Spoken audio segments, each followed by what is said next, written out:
I'm going to talk about the differences between North and South Indian food. North Indian food is what you would have had in your typical Indian restaurant in North America. It tends to have, they have a lot of roasted meats that are cooked in the tandoor, tandoori chicken being an example. They also serve lovely rice dishes called Barianies, kind of rice casseroles. You have a lot of flatbreads, Puries, Chopanis. Those are eaten with thick, kind of mild curries. In the South, rather than the flatbreads, they eat their main meal with rice, and their curries tend to be soupier, much wetter, which soaks nicely into the rice. And in the North, the whole climate is much cooler and drier, and there are plains for growing wheat and grazing cattle.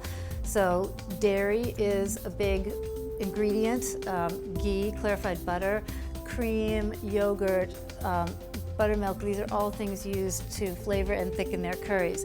Whereas in the South, where it's much warmer and more tropical, coconut is the dominant ingredient. So coconut oil is what they use as a cooking medium. Coconut milk is what they thicken their curries with, as well as grated coconut meat.